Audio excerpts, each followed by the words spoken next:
I don't know, but the negotiations are ongoing. It seems like there's now a 24 or 48-hour period in which Iran has to respond to the latest peace deal. Let's see what happens there. But otherwise, yeah, market's looking great, chart's looking great. I'm glad I held through the shit. That's all I have to say. You are muted, my friend. Yeah, still trying to get everything posted. The YouTube live didn't want to start right away, I guess. So I just got it. Got All right. posted to the Discord and now getting posted to Patreon. Already posted to Twitter.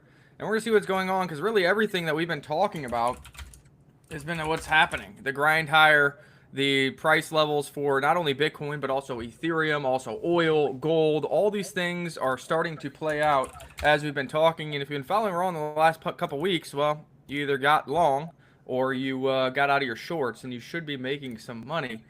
We will pull up the Bitcoin chart, see if we're still going to hold some of these gains. Still a little bit higher, giving up some of the gains of the hype overnight. Of course, you mentioned the potential peace deal with Iran is what spurred Bitcoin to almost get into our sell range. Remember, we've had this sell target of 83,500 to 85,000 for quite a while now on the back of an inverse head and shoulders, plus coming into previous overhead resistance. Well, what do you know? We're sitting here at $81,800. Yesterday we were at $81,500. What do you think is going to go on here? Do you think that we are going to wick up into these levels and find that overhead major resistance? Or do you think it's going to be one of those magical 10 days a year where Bitcoin leaves a lot of doubters behind and it's some of the biggest gains for the year always happen in 10 days? It's in Trump's hands, isn't it? And I guess the Iranians to some degree. So we'll see how those negotiations play out. It seems like Trump is looking for a peace deal. And I'm guessing the Iranians too also want this war to end, but on terms that are more favorable to them. So let's see how that negotiation plays out. If we get word within the next 24, 48 hours, hey, they've accepted our terms, and we're just working on the details, whatever, you're going to see markets rip and roar. But I mean, the last Trump tweet, which is why the markets I think gave up some of their gains, is he's threatening war again if this negotiation doesn't play out as to his satisfaction. So I don't know. I mean, it's Trump's world. We're just living in it. And you're going to have to wait and see and just watch the cinema, guys.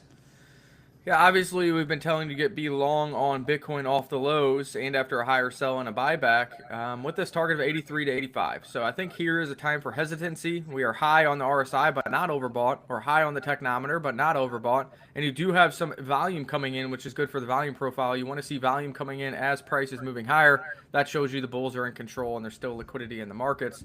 But we are very close to that potential sell zone. But again, if it's 85,000, man, going from 81, 82,000 up to 85 is still going to be very positive and bullish for the injection of price for Ethereum. I think that puts Ethereum towards 2,800, and you're going to continue to see some altcoins having 5%, 10% gainers like we've seen in the markets.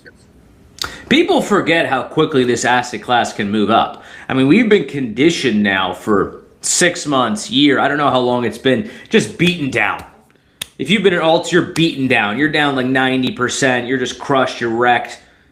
If you did leverage, you probably got wrecked along the way at some point. Even if you've been holding spot Bitcoin, you're pretty much, feeling pretty dumb because your portfolio is way down off the all-time highs. So we've been conditioned to be so bearish that we forgot what a bull market looks like.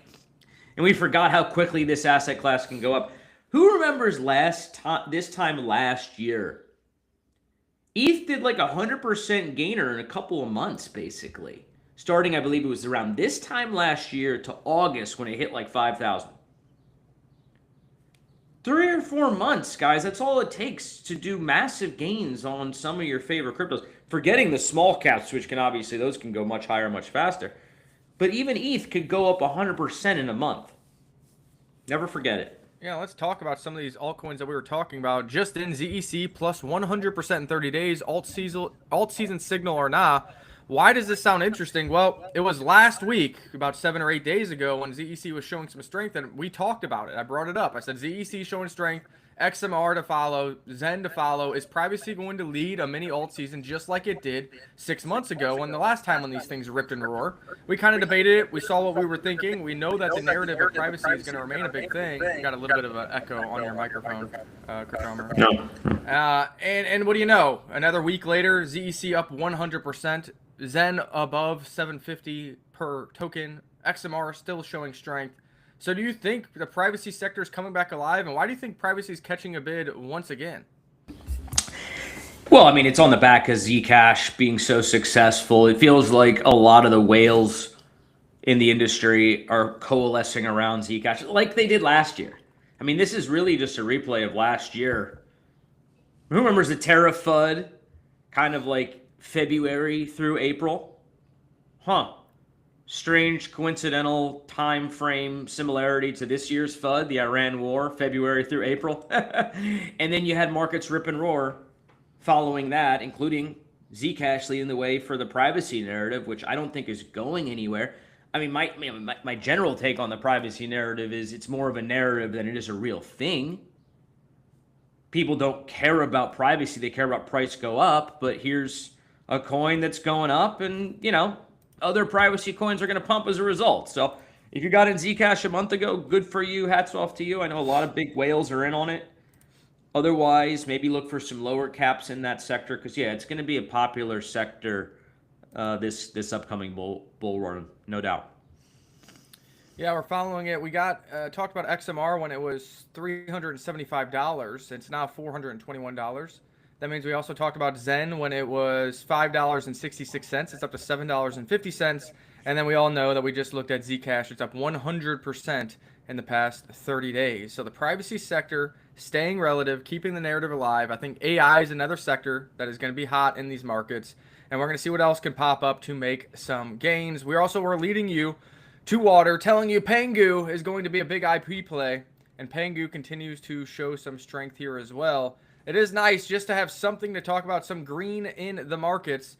And what do you know? I want to show Pengu before we go on to the next news thing, because I told you Pengu is running into its resistance. The target for Pengu was, and it always would be, 12 to 14, and look where it ran to. It went to 11,863, so almost got to 12, and now you're having a 5% sell-off right back to the previous high, which is the breakout level. So, I mean, Pengu's acting perfectly according to plan, just like what you would expect.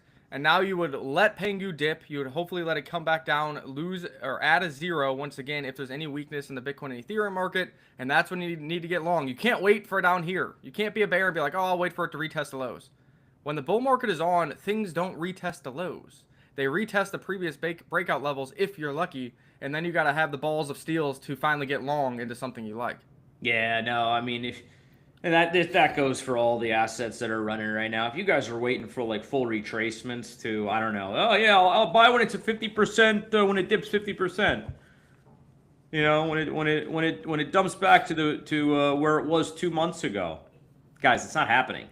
It's not happening at this point. So just accept that we are now in a bull market. Wrap your heads around it.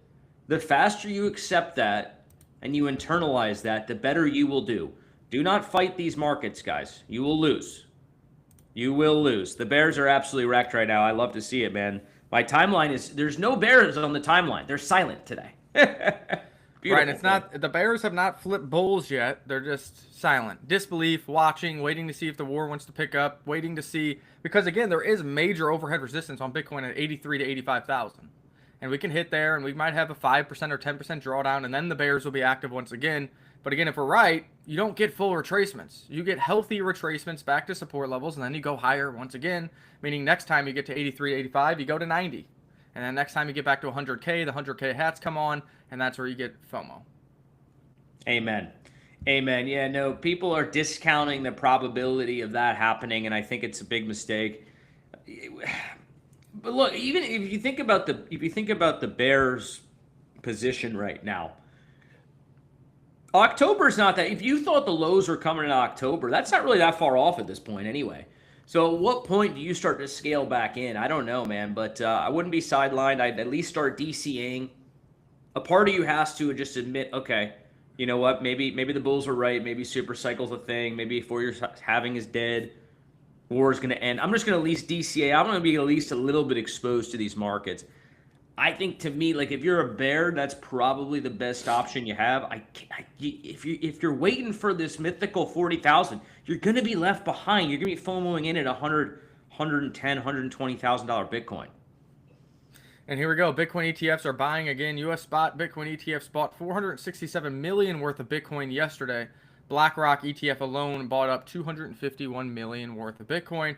Obviously, you know, there's some Bitcoin conferences going on. Larry Fink from BlackRock is still evangelizing Bitcoin, and not only Bitcoin. That's the biggest thing. Everybody talks about Larry Fink being a major Bitcoin bull and embracing it. People don't talk about how much BlackRock and Larry Fink are doing for Ethereum stablecoins, and now really pushing that the tokenization of assets is going to happen quicker than anybody thinks. Where is that happening? That's not on Bitcoin. That's on Ethereum.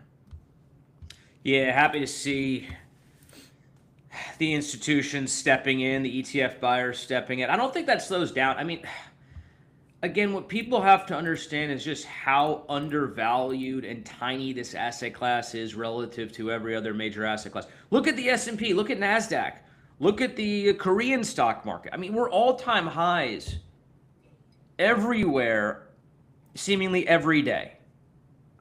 And Bitcoin is 30 to 35% off its high. And you guys are expecting another crash, another 50% crash from here. I mean, it doesn't make sense logically, just understanding how much money there is in the world. Some will flow into Bitcoin. And you talk about the $84,000 resistance. We could easily smash through that. It doesn't take a lot of money. Or even coordination. You can imagine these market makers coordinating. Hey, just lift the sell orders at 84. You'll break it easily. So I don't know, guys. You're fading this asset class. It's still in its infancy. I just think it's a big, big mistake. Now, why are we catching a bit of a bid today? Oil absolutely plummeted on the rumor of Iran and U.S. peace negotiations, and now it is bouncing here in the past hour as, like you said, Trump said, hey, they only have 24 to 48 hours, and if they don't come to the table, we're just going to start bombing them again. So you saw oil absolutely melt faces down to the waterfall lower to $88. I mean, this is what keeps happening. We drew the 5 waves down perfectly. We talked about yesterday how this could be an A up and you're going to have a sharp B down. The trend is your friend. That's when oil prices were still over $100 per barrel yesterday. Within 12 hours, 24 hours, oil down to 88. And now it is bouncing here on the words of Trump because things don't go straight down. Now let's see Iran come to the table in the next 24 to 48 hours, and you will revisit these $88 lows. You'll have a C wave up, maybe back to the 96 level, and then you continue to trend lower. War ends, interest rates down, drill baby drill. You'll be at $78, $80 per barrel here in the next couple months, and then gas prices back down, and now the Dems and liberals have nothing to talk about because war was resolved, nukes were gotten rid of, United States wins again, and now oil prices back down, and the household inflation and gas prices fall off a cliff. We really need those gas prices to drop. That's what's been bothering me about this oil chart. It hasn't really translated into the price of gas. In fact, gas prices here in the States just hit like $4.50 on average. Now, obviously, there's big discrepancy based on your location. Like you have some places out in California where it's damn near $8 a gallon because of all their taxes and their anti drill baby drill sort of policies.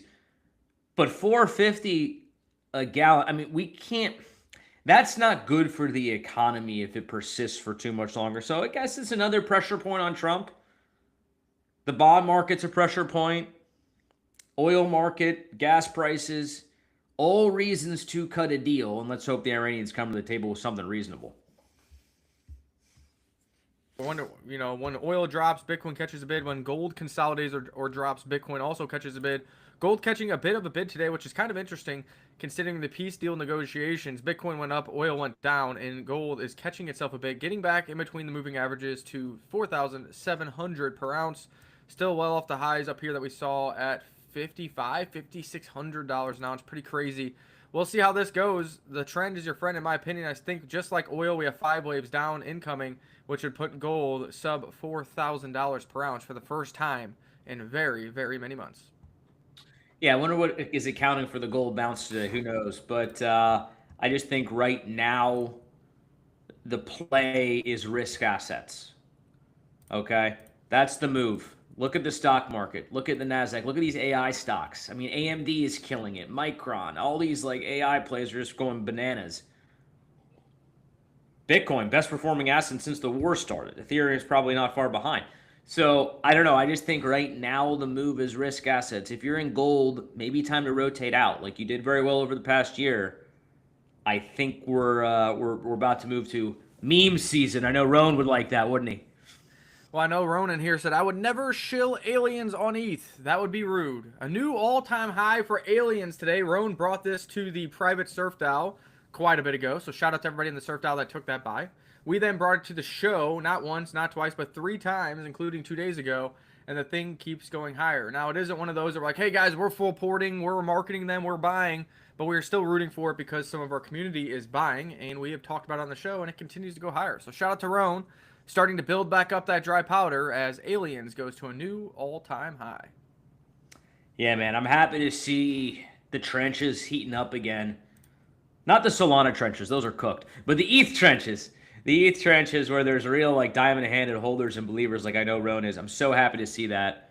So is this a harbinger of things to come? I think so. I think so. I mean, if you look at every bull market, kind of the early phase, let's say the past 3 or 4 like big runs we've had over the few years, memes have basically led the way, going back all the way to like Pepe and coming out of the 2022 bear market.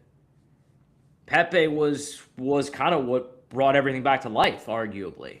And I'm not saying Pepe aliens is the next Pepe necessarily, but it's you're seeing Asteroid do well.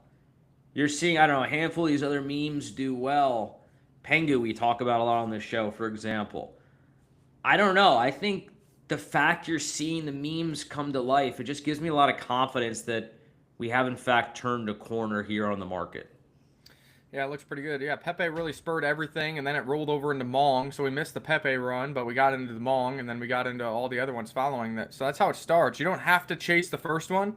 You just have to be able to pivot and realize that the bull market is turning back on, what the narrative is, and get in the second one. And the second one might not be long-standing and turn into multi-billion-dollar asset and have the staying power like a Pepe, but that doesn't mean you can't make gains on it and become part of a community. Yeah, hell yeah. I mean, that's what memes is all about, right? It's about making money, being part of a community, enjoying yourself. What I like about the aliens that Rowan's been shilling is it is very much in line with recent memes that have run and done incredibly well, namely Asteroid Shiba, right? It's kind of space related, it's Elon adjacent, it's very much in the zeitgeist. Space is super popular right now, and aliens, I know there's a lot of, I guess, news stories dropping about, are we going to release, certain classified information the U.S. has around aliens. So I don't know. There's a million memes out there. It's hard to say which one's gonna run for sure. But I do like the aliens call. It makes logical sense to me given what's done well in the past few weeks here. Yep. And talking about other projects that are going to be launching at microcaps and maybe can be runners, we've been talking about Cider. Here's a result of what Cider platform has done for some test results. Plus 12% on an oil scalping position in 4 days. So, I mean, Cider is real yield, real performance from real smart AI strategies. And it looks like the backdating historical data continues to play in the favor of potential Cider investors and Cider token holders. I know it was about 5% a week on the open markets, now 12% in 4 days on the oil markets.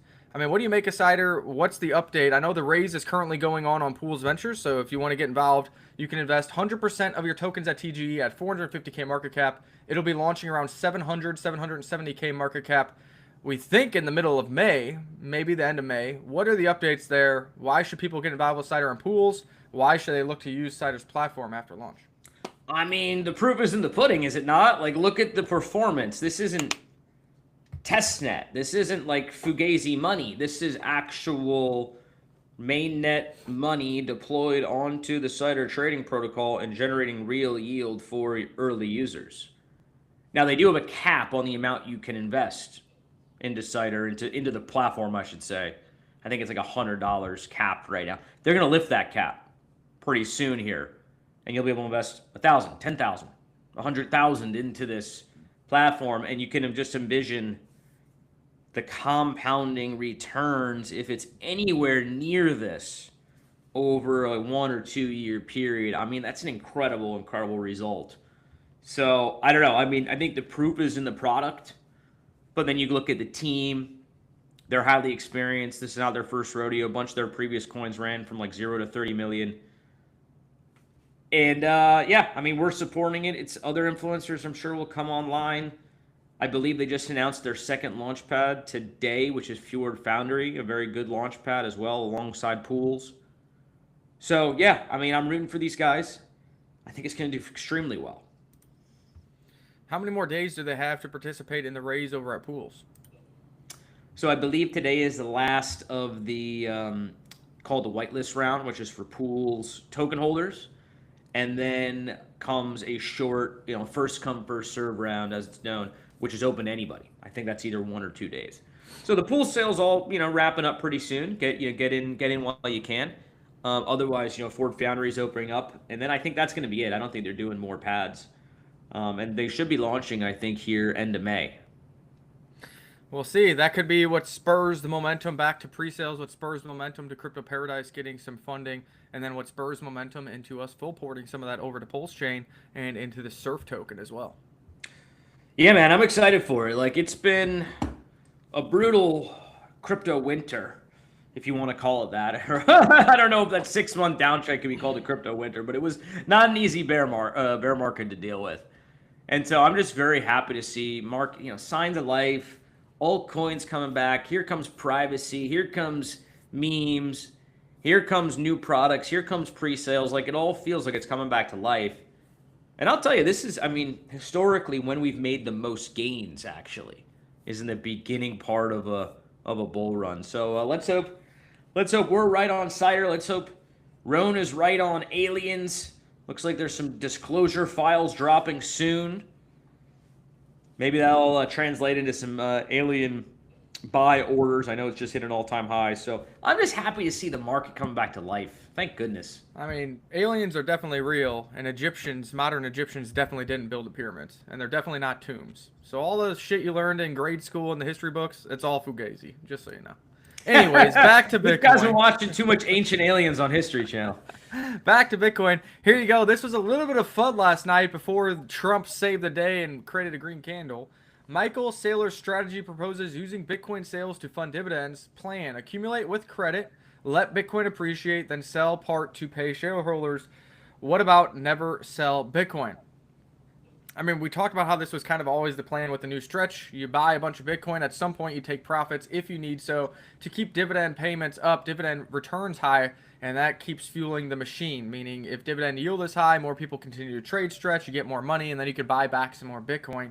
I mean, is this much of a surprise to you, or do you think Michael Saylor should have worded it a little different, or do you think a lot of this is just being taken out of context? Yeah, a part of me gets it and a part of me hates it.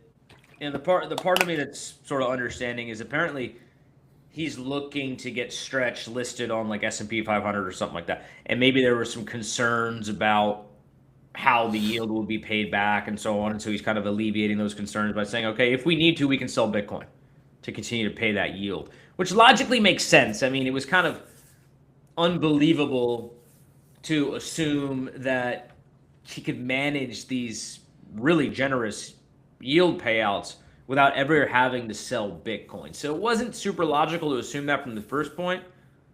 But then a part of me hates it because he's been such an evangelist for Bitcoin, like never sell, it's going to 1 million, it's going to 10 million, which is, by the way, that's my position as well.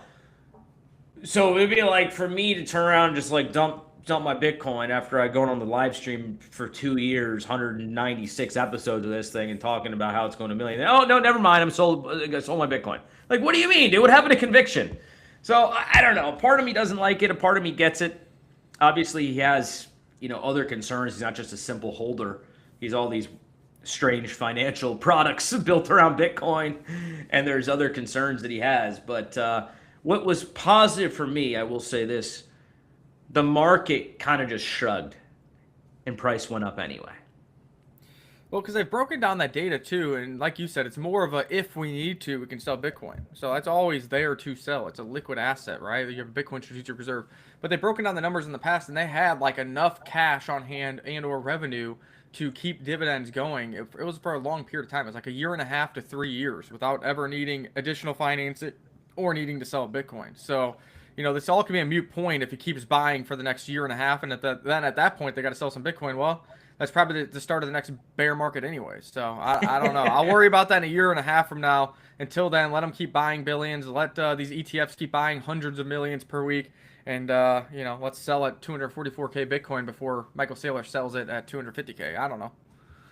Yeah, I mean, if the math is such that he needs to sell only a tiny little fraction of his Bitcoin bag in order to pay creditors or pay the investors, and then also get a whole new boatload of cash in from new investors to buy more Bitcoin, then I mean, if he's buying more than he's selling, I got no issues with it at the end of the day. But it's not a great look for a guy who's been out there like, I will never sell. What do you mean? We'll talk about never selling. The traders that were predicting by an over 50% margin that Bitcoin would go to 40, and then they changed it to will go back down to 60, then they changed it to will hit 90K by the end of the year. Now overwhelmingly are saying 99K by the end of the year for Bitcoin. It seems like momentum, morale, and liquidity is switching in favor of Bitcoin, Ethereum, and other crypto assets. Dude, these Kalshi traders are clueless because they're all Gen Z. They haven't seen Bitcoin do its thing in a bull run. I don't think, or they've forgotten, or they didn't study the data, or who knows what. But if you think that Bitcoin is only going to hit $99,000, which is still like 30% below its previous all-time high, and we have, what, 7 more months till the end of the year, including what's normally a historic, October, November. Those are usually like the huge months in Bitcoin. I don't know, man. Clarity Act coming. Kevin Warsh is about to be nominated. I'm sure we get at least one rate cut this year. You think only $99,000 Bitcoin, guys? You haven't been paying attention. Crazy to me. I didn't realize that Pulse Chain was having such a green day. Past 24 hours, Pulse Chain is doing some action. PLS up 6.15%, PLSX up 2%, Inc up 4.5%, and Hex up 5%. Love to see it. Remember, we talked about this 2 days ago. The first monthly close that was green for Pulse Chain in the past 10 months. 10 months of straight down. 6 months for Bitcoin. 7 months for Ethereum. 10 months for Pulse Chain. First green candle closed a couple days ago, and what do you know, it is being followed through with more green on the markets. Can we get 2 monthly green candles in a row on Pulse Chain?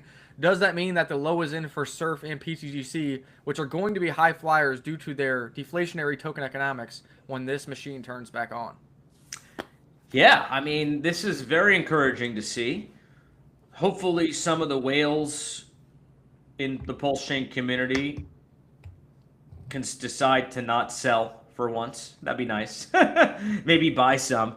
But the biggest thing I think we need is new blood. We need new investors coming to Pulse Chain. It's been very much an insulated ecosystem, I think, despite Richard Hart's best efforts. And I know there's like Liberty Swap with a great bridge. It's not really a lack of tooling per se. I think it's been a lack of green candles. But once we see sustained green and a little bit of hype, I mean, people will start bridging their money over. It's not a hard chain to get involved with if you're, EVM native. So that's really what we need. I mean, for Pulse Chain to hit an all-time high, you need new money in there at this point. And to me, it's just like green candles begets more green candles. So let's see where it goes. I think it's worth, taking a little bit of a risk, small part of your portfolio into Pulse Chain. Highly undervalued, could be explosive or not. But it's only a small part of your portfolio, so not a big deal. We started talking about PTGC at $1 to $2 million market cap. It's at $28 million market cap. I'm calling a low on that. $28 million. Buy it now or forever hold your peace. That thing's going to teleport to 100 million market cap. And then Surf token here, launched at 11K, went as high as 3.6K market cap, obviously, or 3.6 million market cap. Obviously, then it was followed by 10 months of red on Pulse Chain, which has been weighing on these Surf token holders. But 80K market cap here, I'm calling a low on that as well. If Pulse Chain goes up, that helps those assets.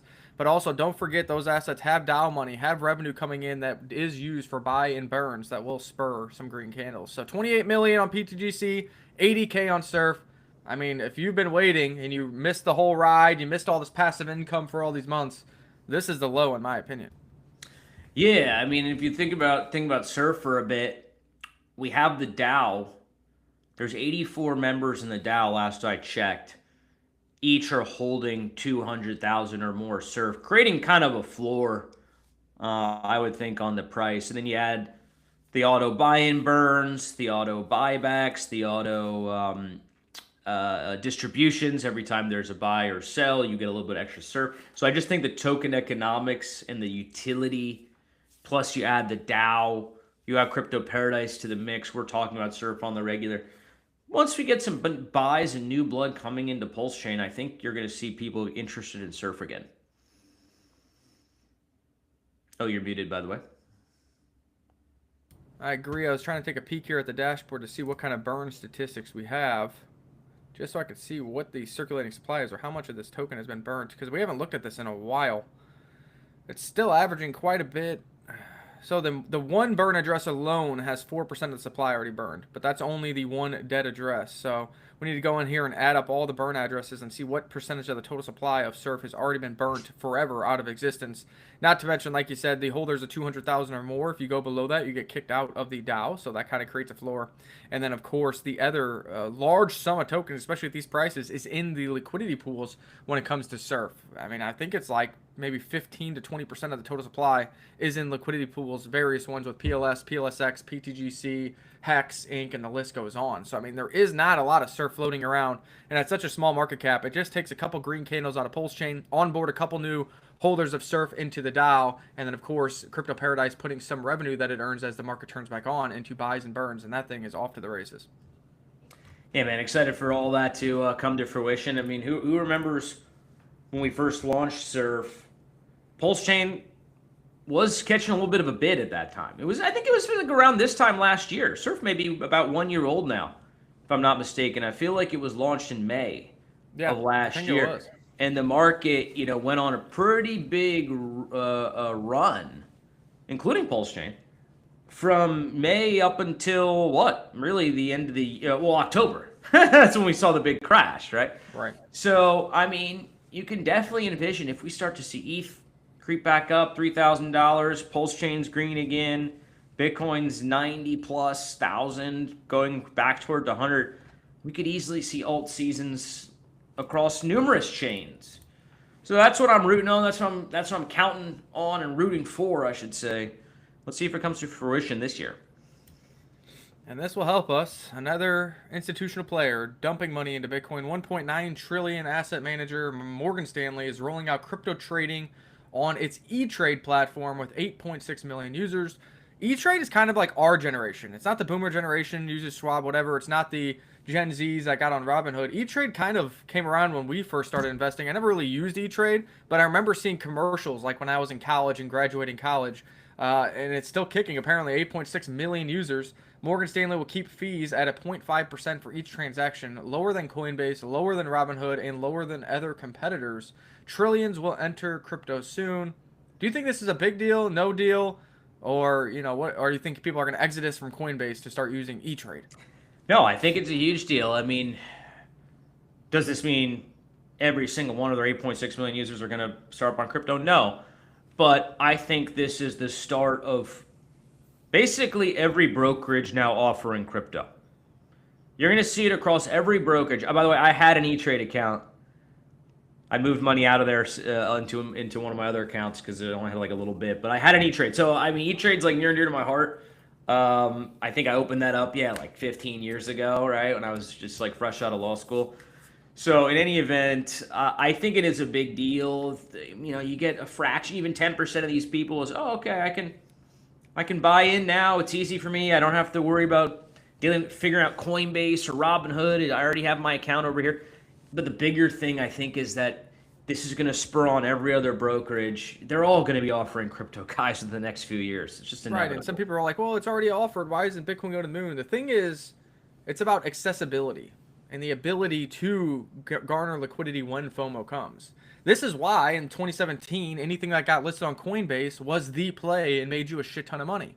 This is why in 2019, anything that got listed on Binance was the play and made you a shit ton of money. It's about accessibility. In the bear markets, a Coinbase listing does diddly squat for you. In a bear market, a Binance listing probably hurts you. But in bull markets, being on as many markets as possible gives you the opportunity at easy liquidity when FOMO is spurred. So all these institutions, yes, we're seeing Bitcoin grind higher and we're seeing it in the headlines, but it's not mooning because retail still isn't choosing Bitcoin. Liquidity still isn't choosing Bitcoin. But when that time comes, risk on assets, ISM expansion, Bitcoin gets back to a big mental barrier like 100K, now more and more people, millions of people in this case, have the ability to press buy with the liquidity they have sitting on this platform. I wonder if Hexbull's out here buying on E-Trade. He did correctly pick the low at, I think, around 65, 60 to 65. That was the 60 was the low, guys. I don't want to hear it. Like, I don't. There's still voices out there. Okay, it's we're gonna reverse any minute now. Look at my chart I drew, guys. Sorry, just wave the right flag. You're wrong. Hexbull right. Hexbull right once again. Shout out to you, good sir. Happy to have you back on the show. 90K is next. Feels that way. Feels that way. Maybe we get a little correction here the next couple days because we have just pumped in the past week. But yeah, 90K is coming. 100K is coming. All-time highs are coming. That's how Bitcoin works, guys. Haven't we learned that by now? It never doesn't hit an all-time high. Just think about that. It never doesn't hit an all-time high again. Just like the S&P, just like gold, just like every other favorite asset. Apple's at all-time highs today. Google, everything hits an all-time high. Money supply expands. Risk on appetite returns. Bitcoin hit an all-time high again, guys. I don't know why people don't see that. I don't get it. It's all coming. It's just a matter of time. Good to see. I'm looking at DEX tools here and seeing 4, 5, 6, 7% gainers all over the place. And again, that's just a proxy of their liquidity bonding. If they're bonded with the blue chips on Pulse Chain, those are all up, so they get a bid. If they're bonded with Ethereum, that is starting to catch a bid, starting to get some hype, starting to get some liquidity, and getting talked about at Consensus by Larry Fink and others. So they're starting to catch a bid. This is how things start. You're not going to get rich overnight. You still might hold bags that are still way down 50%, 60%, 70% from their highs, depending on the altcoin. But you have to start with each green candle. Day by day, green will come back to the portfolio, and then you can decide whether or not you want to exit positions you're still down on, use that fresh green powder for fresh new ideas or trade setups. But you got to start somewhere. And, although it's only 5% today, another 5% tomorrow is all you need, right? So things don't go 10x overnight. And that's what people, hit me up like, oh, yeah, but we're up 100% off the low, but we're still down 20% on the position. It's like being down 20% on the position feels a lot better than down 80%. And that happened in a day with Bitcoin and Ethereum still well off their all-time highs. So I'm sitting okay. Yeah, you gotta have a little perspective, y'all. Like, you don't get rich overnight. Even the guys who seemingly did get rich overnight in these markets, it didn't happen overnight. They were probably grinding in the trenches for years before they hit that runner that they're bragging about. So there is no such thing as get rich overnight. You kind of have to be patient here. I'm loving the direction of this market. Bitcoin is back. ETH is coming back. Alts are showing major signs of life. Meme coin trenches are alive. What more could you really ask for at this point? Like, let's just have a little patience, a little perspective. My guess is we are back above all-time highs on Bitcoin. Let's say by the end of this year. I think we can be above. I think we can be at 130,000 by the end of this year. What say you, Nick? Higher. If the war truly ends and we get 2 or 3 interest cuts by the end of the year, and then we have the midterms, don't forget the midterms. And I think you see the catch-up bid of Bitcoin catching up to the rally from gold, because I think gold goes to 4K, which means liquidity rotation into Bitcoin. I think oil stays below 100 into the 80s again, which means oil rotation into Bitcoin. And then you see ISM expansion. I mean, 130 would be great because that'd be a new all-time high. But if you're on a 5-year cycle, a 5-year ISM, then you're talking way higher. If not, then that means you believe that the ISM will continue to expand through midterms into next year, which means that this truly is the longest bull cycle in Bitcoin history. That's what I'm starting to believe. Everything about this cycle has been elongated and stretched out. We know that. That's just a fact. Why would the bull run, the second phase of this bull market, not also be elongated? I know a lot of us who've been here since the early days are expecting some kind of major blow off top and, end of this year or whatever, because that's what the 4-year cycle, I guess 5-year cycle will tell you. But who's to say we don't get continued ISM expansion? We just showed you yesterday. The ISM can expand for like a year, 18 months, in some cases 24 months of readings 50 and above. right? And even hitting 60. So who's to say that won't happen that this time? It's what the Trump administration wants. Don't you think they're going to be doing their darndest to make that happen? You get a couple interest rate cuts. You get the bond market to kind of calm down a bit. You get interest rates to drop. Appetite returns. I'm not saying 130,000 is the all-time high for this cycle. I just think by the end of this year, that's a very reasonable target, and then we can continue higher beyond in 27. Yeah, I mean, and regardless, that'd be nice because I would put Ethereum back to and above its all-time high for the first time in the past 5 or 6 years, and that's where you probably see some Ethereum outperformance. If you see Bitcoin go to a new all-time high, I think Ethereum catches a bid, breaks out of a 5-year consolidation versus Bitcoin's 1-year consolidation, and outperforms the upside in a big way. Maybe that's via tokenized assets. Maybe that's via more usage of stable coins. Maybe that's via Tom Lee owning 10% of the supply. I don't know what it is, but that is a recipe for a massive explosion. So even if you say Bitcoin 130 by the end of the year, I think Ethereum could have fireworks and be approaching that 10K by the end of the year, approaching that 10-to-1 ratio, but also just a 5-6 year consolidation finally breaking out to the upside like we saw in silver and gold. Yeah, I mean, people need to understand how this market works. Bitcoin does go first. Bitcoin will lead the way as we, continue to grind up out of this bear market and back towards 100,000. Bitcoin will lead the way. But then there will come a time when Bitcoin's already run, and then you look for a rotation. And it will capital will rotate into ETH and many other alts. And ETH will have, 2, 3, 4 months of major outperformance. At that time, you'll start to hear the flippening narrative come back. Is ETH's market cap going to flip Bitcoin? Not going to happen. But that will, you hear those voices. And who knows how high it gets. 10K, 12K.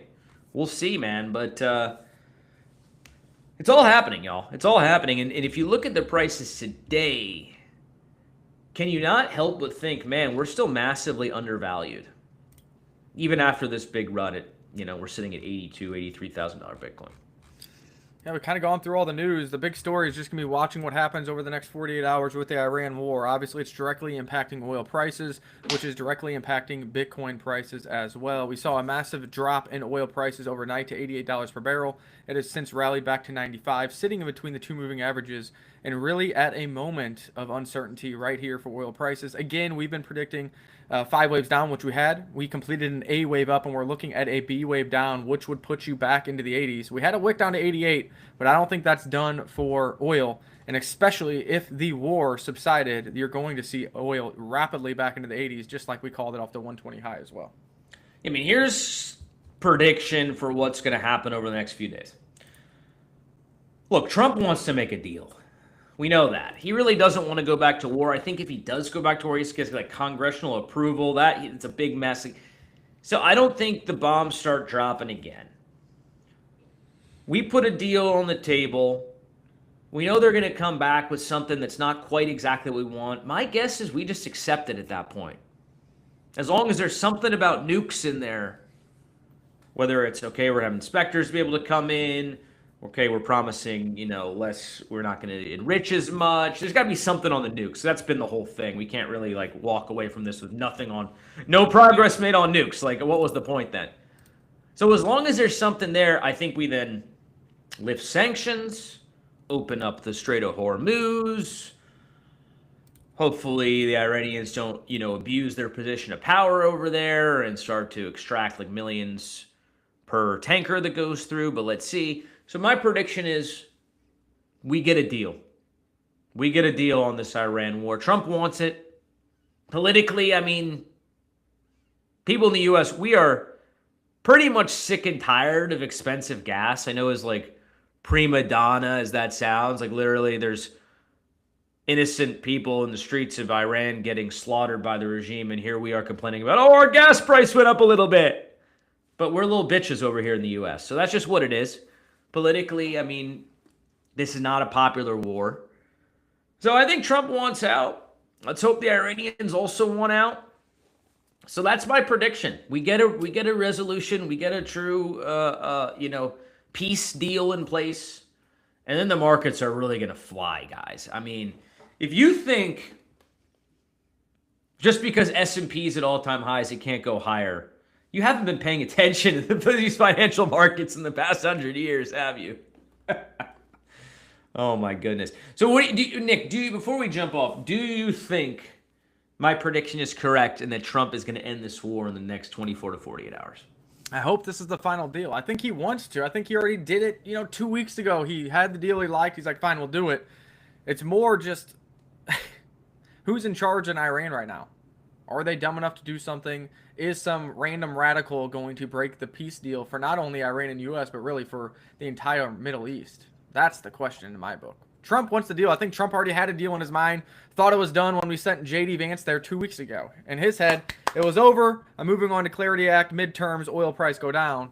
And, you had a random radical dissenter over there in Iran that broke that deal up. So I think he wants the deal. He has the deal. And now it's up to Iran to, they slaughter all the innocents. Why not slaughter a couple of the radicals to make sure this deal gets across the line? Wouldn't that be nice? Yeah, I think that is the sad thing about, let's just assume this deal gets done, some form of a deal gets done. The sad thing about it is that the regime will remain in power. I mean, as far as I can tell, unless somehow the citizenry rises up and, they acquire weapons and defeat them and so on. But as it looks right now, from my perspective, the regime will still be in power, which sucks. Because they are, you talk about tyrannical, you talk about authoritarian, you talk about murderous. This regime is about as bad as it gets from kind of a human rights standpoint. So you do feel quite bad for the citizens over there who can't escape that. But I think, just all the pressures on Trump now to get a deal done between looking at the bond market, oil prices, gas prices. Something's got to give. And then to your point, are there radicals there that want to continue the fight? Maybe. We've seen that with the Israel-Hamas war, where a peace deal gets done, quote unquote, but then there's still 3 or 4 more days of firing back and forth because whatever, tit for tat, they want to retaliate more. But then eventually it really does come to a close. So we could see that. We could see a peace deal followed by breaking of the peace deal, followed by okay, peace deal's back, and I wouldn't be surprised. Cross your fingers, folks, because we saw just the mere chance that a deal is going to go down. You saw a $1,000 rally in Bitcoin and a $20 drop in oil prices. And I don't care, even if you're watching the show and you don't own Bitcoin, you're just a normal citizen trying to learn about crypto. It hurts your head, but you don't own it yet. You're trying to figure it out. Well, you should still be rooting for the end of the war because, number one, stop spending your tax dollars over there. But number two, you're seeing how it's going to dramatically affect your personal life because oil prices are going to drop off a cliff, and you'll save $2 per gallon when you're driving around listening to Crypto Paradise on your way to the cubicle. So, this is what we want, right? This is what we want, guys. It's all coming to fruition. This is literally playing out almost identically to last year's tariff FUD. And I don't know if that's pure coincidence or if Trump kind of engineered it that way. Okay, if we're going to do something big and bold, which will affect the markets in a negative way, we want to get it done in the early part of the year. So we have the remainder of the year for markets to grind back up. But particularly this year with the midterms coming, in November. That is very important. You can't have oil at 450. I know the stock market's all-time high, which feels great. But you can't have oil at 450 come November. You just can't. You're not going to win. That'll be what they push on the whole time. They'll push on, and they'll drop gas prices are $8. Yeah, and you're solid blue, Fugazi voting California with gas taxes that are 50%. You fucking idiots. That's how dumb they are. They'll bring it up as an argument point, but then they'll use the worst of the worst, which are their states and their cities, to try to prove that point. It's okay. Yeah, no. I agree with you. You think voting Dem is the answer? You gotta get your head checked on that. I don't think oil gets back into the 50s like it was before the war escalation. But if we can just get oil back into the low 80s, high 70s, gas drops from an average of $4.50 a gallon back down to $3.75 a gallon, I think you're in a much better position, not only for the households, but also for the chance of Republicans to remain in power. Yeah, so Trump needs that. He recognizes that. He's not dumb. Get the dirty work over with in the beginning of the year. Very similar to last year. And then watch the markets do their thing in the face of peace and relative calm. And just let the S&P and let these risk assets do what they do, which is go up in good times. and let gas fall and let us get back to $3 a gallon. If we're back to $3 a gallon, markets are at all-time highs. There's certainty around and quote victory around the Iran war. I mean, that's a pretty strong place to be politically for the Republicans. So let's hope it plays out that way. We'll obviously monitoring not only the markets but politically where things go. But yeah, I'm very encouraged with what I'm seeing right now. If you guys are, I mean, hopefully you're not sidelined. Hopefully you didn't follow too many of the bears and convince yourself that it's going to 40,000. Remember, we had that guy on the other day. He was like, when should I buy ETH? It's like 2 days ago, bro. And in a week from now, you'll be regretting not having bought today. That's how a bull market works. I told you guys, at the beginning when our last live show, whenever we came back, so I guess on Monday, that I turned back on my Ethereum DCA on Coinbase for the first time in like 5 or 6 years, and that was turned back on last week. I just thought, wow, Ethereum's still down here in the 2000s.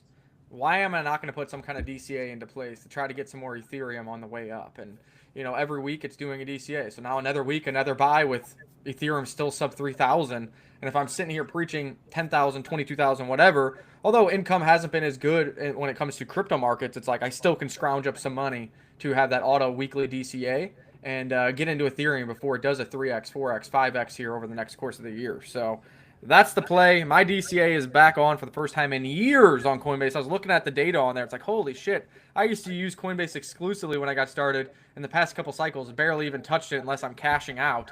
It's pretty wild to see some of the numbers and some of the entries over there.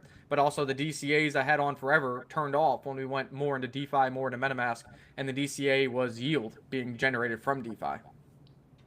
DCA is the way to go if you're just uncertain about these markets, right? I mean, you really can't go wrong with a DCA on something that's like basically 2x away from a previous all-time high. It's a blue chip asset. So, I mean, you want to DCA into Ethereum, I think now is the time. Just don't be the guy that just continues to be sidelines hoping for lower when everything is pointing up at this point. I mean, I just don't be that guy. So, hope you guys enjoyed the stream today. Apologies, I'm a little low energy. I got bad back pain, folks. I'm getting very old, so I need to get some stretches in before the rest of my calls on the day. But happy to cover some of the altcoins. Cider, if you're looking to get that, still open on the pools platform. Market's looking great. Let's see what Trump does. Let's see. Let's get peace. Let's get peace on the table here, and let's see your Bitcoin rip and roar back towards all-time highs. What say you? I say that's the plan. We will see you soon on another live show.